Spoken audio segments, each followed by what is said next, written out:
Why does my bottled water have an expiration date? Does this stuff actually go bad? Hi everyone, Julian here for D-News. Have you ever left a glass of water out overnight and the next day taken a drink and noticed it tasted funny?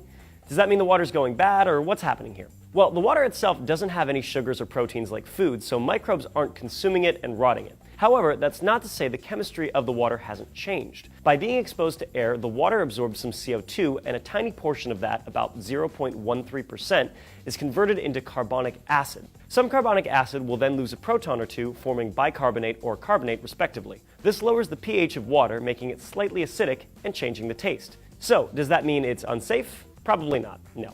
Unless you are a shellfish. Carbonic acid forms about 4 million times more bicarbonate than carbonate, and shellfish need carbonate to build their shells. The bias towards bicarbonate production means they have less to build their shells from. Not only that, but the higher acidity can actually dissolve shells. Since the Industrial Revolution, the ocean surface has become slightly more acidic. So, if you love oysters, there's another reason to care about CO2 in the atmosphere. Anyway, if you're a human, the small shift in pH isn't going to be what hurts you. The problem is water in an unsealed container has been exposed to bacteria. Most tap and bottled water has chlorine additives, which will keep the microbes from multiplying for a day or two. But after that, they can go crazy. Water left outside can also start growing algae and host mosquito larvae, which will make you sick and is gross to think about. But not as gross as thinking about the dust inside your house landing in your water. It can be purified with chemicals like iodine or chlorine, or it can be filtered and boiled, and it'll be good as new. Again, it's not the H2O breaking down and going bad, it's just hosting other nastiness that spoils the taste. Our ancestors didn't have the benefit of germ theory or chemical purification,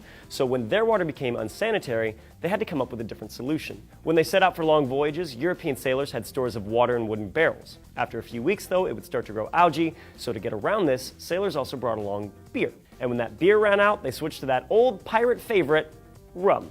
The alcohol in the beer and rum killed off bacteria, but the side effect was drunken sailors early in the morning. In fact, British sailors actually got a daily rum ration until 1970. Now, though, we can store water indefinitely without having to worry about its safety, provided it's stored correctly. The CDC says commercially bottled water is the safest, but it should still be stored out of direct sunlight. Some plastics release a hormone disruptor called bisphenol A, or BPA, into the water when heated. Plastic bottles are also permeable, so water should not be stored near pesticides or gasoline. Aside from that, though, you don't have to worry about the expiration date on bottled water. That's a holdover from an old New Jersey law that has since been repealed because there's no scientific evidence to support it.